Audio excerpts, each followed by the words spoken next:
കതിർപ്പൂവിന്റെ ഇന്നത്തെ എപ്പിസോഡിലേക്ക് എല്ലാവർക്കും സ്വാഗതം. അങ്ങനെ നമ്മുടെ സച്ചിനെ പോലീസ് സ്റ്റേഷനിൽ വിടുന്നുണ്ട്. വർഷയുടെ സഹായത്തോടു കൂടി തന്നെയാണ് സച്ചിനെ പോലീസ് സ്റ്റേഷനിൽ നിന്ന് വിടുന്നത്. പക്ഷെ സച്ചി ആദ്യം തന്നെ ചോദിക്കുന്നത് എന്റെ കാറിന്റെ കീണ്. അപ്പൊ അവിടുത്തെ പോലീസ് ഉദ്യോഗസ്ഥൻ പറഞ്ഞ അപ്പുറത്തുനിന്ന് മേടിച്ചോളാൻ. അപ്പുറത്തുനിന്ന് മേടിക്കാൻ വേണ്ടി സച്ചി കൈ കാണിക്കുന്നുണ്ട്, അതുപോലെ തന്നെ എടുത്തു കൊടുക്കുന്നുണ്ട്. പക്ഷെ ആ SI വന്നു കഴിഞ്ഞിട്ട് അത് മേടിക്കുന്നു, അത് തരില്ല, അപ്പൊ ഞങ്ങൾ കോടതിയിൽ ഹാജരാക്കും, അത് തൊണ്ടി മുതലൊക്കെ ഉള്ളതാണ്, അതുകൊണ്ട് നിനക്ക് അത് കിട്ടില്ല, നീ പോന്നപ്പോൾ നമ്മുടെ സച്ചിയും രേവതിയൊക്കെ കാല് പിടിക്കുന്നുണ്ട്. ആകെയുള്ളൊരു ഉപജീവന മാർഗമാണ്, ചതിക്കരുത്, തരണം എന്നൊക്കെ പറയുന്നുണ്ട്.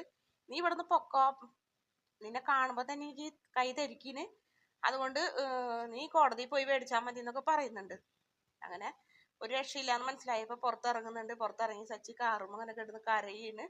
കാർ അവിടെ ഇട്ട് പോരാൻ സച്ചിക്ക് ആകെ വിഷമാവുന്നുണ്ട്. ആ സമയത്ത് അത് കാണുമ്പോൾ ആ പോലീസുകാരി വീണ്ടും സഹായിക്കാൻ വരുന്ന രേവതിനെ വിഷമാവുന്നുണ്ട്. രേവതിയോട് പറയുന്നുണ്ട്, ഇതിനേക്കാൾ വലിയ കേസ് വന്നിട്ട് വണ്ടി വാഹനങ്ങളൊക്കെ വിട്ടിട്ടുണ്ട്, പൈസ കൊടുക്കണം, 1,00,000 രൂപയെങ്കിലും കൊടുക്കണം.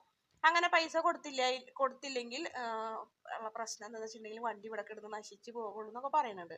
കൈക്കൂലി എന്നൊക്കെ കേൾക്കുമ്പോൾ ആദ്യം സച്ചി ചൂടാവുന്നുണ്ടെങ്കിലും പിന്നീട് രക്ഷയില്ലാന്ന് മനസ്സിലാവുന്നുണ്ട്. അങ്ങനെ അവര് ബൈക്കിന്റെ RC ബുക്കൊക്കെ പണയം വെച്ച് ബാക്കി എന്തെങ്കിലും ചെയ്യാന്നൊക്കെ വിചാരിച്ച് അങ്ങനെ അവര് വീട്ടിലെത്തുന്നുണ്ട്. വീട്ടിലെത്തിയിട്ടുണ്ടെങ്കിൽ സച്ചി ഇങ്ങനെ ഞൊണ്ടി വരുന്ന കണ്ടപ്പോ അച്ഛന് വല്ലാത്ത വിഷമാവുന്നുണ്ട്. അച്ഛൻ ഓടി വന്ന് ചോദിക്കുന്നുണ്ട് എന്ത് പറ്റിയെന്നൊക്കെ ചോദിച്ചപ്പോൾ സംഭവിച്ച കാര്യങ്ങളെല്ലാം പറയുന്നുണ്ട്. എന്തായാലും അമ്മയ്ക്ക് അത് വല്ലാത്തൊരു സന്തോഷം തന്നെയായിട്ട് തോന്നുന്നത്. ചന്ദ്രന്റെ മുഖം തിളങ്ങാണ് ചെയ്യുന്നത്. ആ സമയത്ത് ഇനി കാശിന് എന്ത് ചെയ്യും മോനെ എന്നൊക്കെ ചോദിക്കുമ്പോൾ കാശ് നീ ആദ്യം തന്നെ ചോദിക്കുന്നുണ്ട്, അച്ഛന്മാരെ എത്തുന്ന എന്തിനാ പോകുന്നത് പറയാണ്ട്. അച്ഛമ്മനോട് പറഞ്ഞത് നിങ്ങളുടെ ശാന്തി മുഹൂർത്തം ഇന്ന് റെഡിയാക്കിയതല്ലേ എന്നൊക്കെ ചോദിക്കുമ്പോൾ ഇങ്ങനെ ചന്ദ്രയ്ക്ക് അത്ഭുതമാവണം. അപ്പൊ അത് ഇതുവരെ നടന്നില്ലേ എന്നൊക്കെ ഇങ്ങനെ മനസ്സിലാലോചിക്കുന്നുണ്ട്.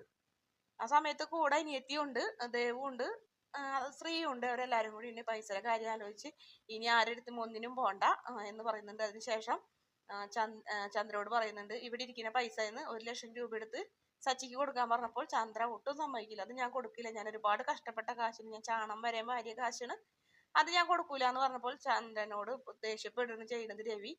ഞാൻ അത് കൊടുക്കുക എന്ന് പറഞ്ഞപ്പോൾ അത് കൊടുക്കൂല എന്ന് പറഞ്ഞപ്പോൾ അവർക്ക് എല്ലാവർക്കും വിഷമാവുന്നുണ്ട്. ശ്രീയും പറയുന്നുണ്ട് കല്യാണത്തിന് വേറെ എന്തെങ്കിലും ഒരു വഴി കാണാം അമ്മേ, ഇപ്പൊ ഇത് നടക്കട്ടെ എന്ന് പറഞ്ഞപ്പോൾ ഇല്ല, അത് സമ്മതിക്കില്ല എന്ന് പറയുന്നു. എന്തായാലും ചന്ദ്ര പൈസ കൊടുക്കാൻ കൂട്ടാക്കില്ല. ആ സമയത്ത് സച്ചി പറയുന്നുണ്ട് കണ്ട അത് അവര് തരില്ല എന്ന് പറയുന്നത്. വീണ്ടും ഒരുപാട് ദേഷ്യത്തോടെ തന്നെ രവി പൊട്ടിത്തെറിക്കുന്നു ചെയ്യുന്നത്. അതെ, ഞാൻ ചോദിക്കുന്നത് നിന്റെ കുടുംബത്തെ പൈസ അല്ല, എന്റെ അമ്മ തന്ന പൈസ എന്ന് ചോദിക്കുന്നത്. അതിൽ ഇവനും ഒരു അവകാശമുണ്ട്. ഇതിപ്പോ അവൻ മനഃപൂർവ്വം ചെയ്തതൊന്നല്ലല്ലോ, അതുകൊണ്ട് എന്നൊക്കെ പറയുന്നുണ്ട്. ആ സമയത്ത് രേവതിനെ കുറ്റം പറയുന്നുണ്ട്. ഇവള് വലത് കാൽ വെച്ച് വന്നതോടുകൂടി ഇവന് കഷ്ടകാലായത്, അതുകൊണ്ടാണ് ഇങ്ങനെയൊക്കെ സംഭവിച്ചതെന്ന് പറഞ്ഞപ്പോൾ ദേവ് പൊട്ടിത്തെറിക്കുന്നുണ്ട്.